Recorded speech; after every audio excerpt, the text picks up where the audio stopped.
Hey everyone, we're back with the babies. I thought it'd be cute to just let you guys see them and watch them playing around. They have eaten very well, as you can see. Yeah, hi buddy. And give a couple little pointers here on how to take it and take care of some rescue kitties if any of you were to find any kitties of your own that need some help. So what I've got here is got them just in my guest bathroom. A bathroom is a fantastic place to quarantine a new cat or rescue kittens that you've taken in, because you have, most bathrooms anyway, will have solid surface flooring to make it really easy to clean up accidents or messes that they may have. And then, you know, it's a pretty good, big enough, ample enough space for kittens to be able to move around and play like you see them doing here, but not so large that they will get into trouble with things or, you know, risk getting injured or hurt anywhere, you know, especially if they're little babies. And also, you know, one thing to think of is the litter box.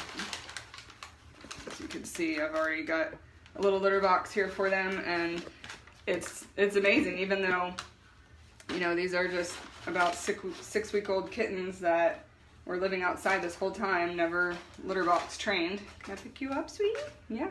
That they've already been using their litter box. They're already peeing and pooping in the litter box. If you put them and contain them into a small room area like this with the litter box, it's really easy. Actually, they just do it on their own, as long as they're given the proper tools, because naturally they just want to go to the bathroom in something like dirt, basically, is what a litter box mimics. It's like dirt that they would go into outside. Yeah, I'm just showing you all off. So that's the boy. Here's one of the girls. Yeah, hi sweeties. Very pretty, lots of different colors. And it's good to just have a crate and leave the crate door open like I did, and put a towel in it there for them, and that really helps them just have a safe spot if there's any suddenly loud noises in the house or anything that makes them feel scared. They can run into it. You saw the one just went into it right now. She's not scared right now though, but she was really shy when she first got here. And then typically they'll sleep in it because, you know, this is all very new to them, and just having that cover gives them that safety. So let's see if I can move out of the way. Here we go. We got baby girl already peeing in her litter pan. So anyway, and I don't know, I think some people are afraid to take in kittens. They're afraid maybe, you know, that they're going to, like, if they take them in, that they're going to have to keep them or be stuck with them, quote unquote. You know, and certainly, you know, if they're concerned about emotionally being stuck with them because they just fall in love, that's one thing. But, you know, one thing to consider is most of your humane shelters, SPCAs, cat rescues and stuff, you know, they're typically very willing to take in kittens. Kittens are very easy for them to home, so they usually get adopted very quickly.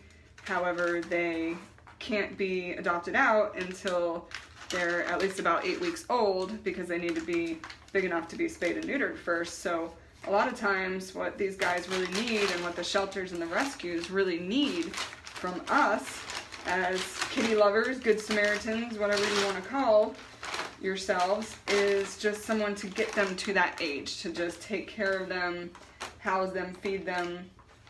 Of course, one of the most important factors is socialization. I mean, already in just a few hours, I see such a difference. This one wouldn't even come to me 3 hours ago, and now, you know, she's letting me pick her up and play with her, and she's purring, and, you know, the socialization at this age is just such key. This is what's going to make them be loving, sweet companions that people want to adopt and bond with. So really what they need, what the shelters and rescues need, is people to foster them until they get to that age. So we're going to run them into the Humane Society tomorrow and get an assessment of what their thoughts are as far as when they'll want to spay and neuter them. And if we need to keep them here for a couple more weeks as they grow, then that's fine. You know, we'll do that. But it's actually going to be in their best interest for us to bring them to the Humane Society, because that's where people go every single day, every weekend, you know, looking for animals to adopt. So it's a great outlet to find them the homes that they're going to need. So anyway, just some tidbits of info, and then, you know, little toys. I mean, I grabbed simple paper out of my garage and a little mouse toy, and, you know, it doesn't take much to set them up. You know, you don't have to be a cat expert or a experienced cat person. You know, just takes a little bit of thought and logic, and you can easily make a huge difference. You know, and not only are we impacting these 3 cats' lives, but every cat that's out there not spayed and neutered is going to produce thousands and thousands of cats.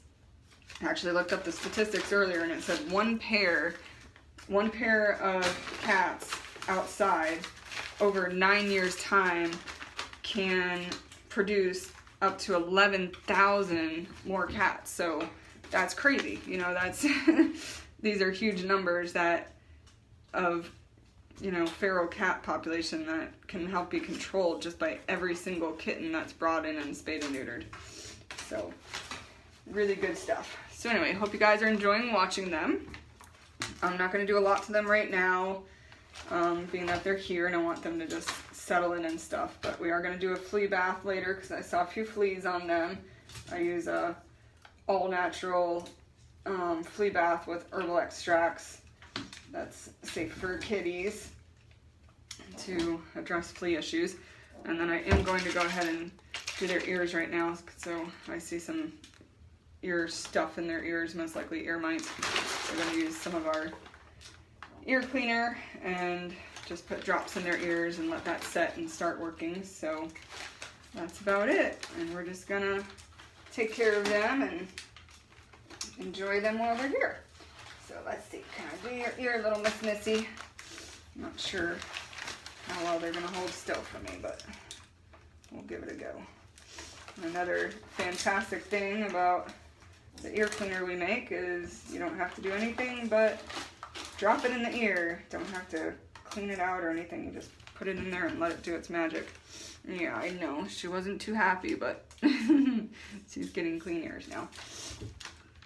And ear mites in these guys is very common when they're outside in the wild. So, you know, and that's another point to make, is if you do take in little kittens like this to rescue and foster, just, you know, be careful, wash your hands before playing with your own cats, because, you know, a lot of times these guys most likely have some parasites, you know, some worms in their stool. It's just natural, something that comes from their mom when they're born, and, you know, until they're dewormed, they're gonna have parasites potentially, and things like ear mites are very common. And then of course sometimes they might have some feline upper respiratory infections. These guys seem actually really, really pretty healthy. That one's got a little bit of goopy eyes, but not bad. All right, Mr. Orange, I need you. Yeah. He's just over there just killing his straw. So, well, I'll get his ears in a minute. But anyway, yeah, it's going to be hard to get anything done today. So I got little babies that are distracting me. But it's fun. I haven't had little kitties in the house for a good long while, so it's good times. We're going to make the best of your time here, aren't we, little ones? Alright, so I'm going to go finish his ears and get on to the rest of my day. I hope you guys enjoyed the live.